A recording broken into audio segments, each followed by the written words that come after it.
Kepala OJK Regional 8 Bali Nusa Tenggara Giri Tribroto menegaskan ada hal-hal yang harus dipenuhi dalam melakukan eksekusi agunan sebagaimana diatur dalam POJK tentang penyelenggaraan usaha perusahaan pembiayaan. Diharapkan peristiwa yang mengakibatkan adanya korban jiwa tidak terulang di kemudian hari.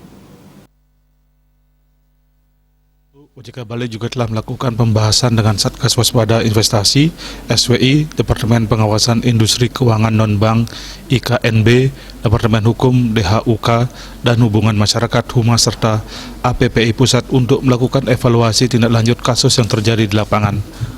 Berdasarkan hasil kesepakatan, memuat OJK akan menindak tegas perusahaan pembiayaan yang terbukti melanggar ketentuan yang berlaku di mana tenaga alih daya jasa penagihannya terbukti melanggar ketentuan yang berlaku. Selanjutnya, APPI akan memberikan sanksi kepada pihak penyedia jasa penagihan yang melanggar ketentuan termasuk pencabutan izin kerjasama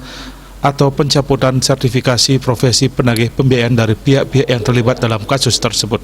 Selain itu, OJK meminta kepada seluruh perusahaan pembiayaan untuk mengevaluasi kebijakan dan prosedur serta proses bisnis perusahaan secara menyeluruh, antara lain evaluasi kebijakan dan prosedur terkait kerjasama dengan pihak ketiga dan tenaga alih daya dalam fungsi penagihan, pemberian sanksi yang tegas kepada pihak ketiga atas pelanggaran ketentuan yang berlaku, kebijakan penagihan dan penarikan kendaraan termasuk proses bisnis dalam pemberian surat kuasa,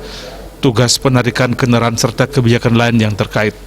Dewan Direksi Perusahaan Pembiayaan wajib memperhatikan dan menjalankan fungsi serta tanggung jawabnya untuk memastikan agar penggunaan tenaga alih daya dalam fungsi penagihan berjalan sesuai ketentuan yang berlaku, beretika yang baik dan tidak menimbulkan keresahan di masyarakat sebagaimana ketentuan pasal 12 huruf B dan huruf D Peraturan OJK nomor 29 POJK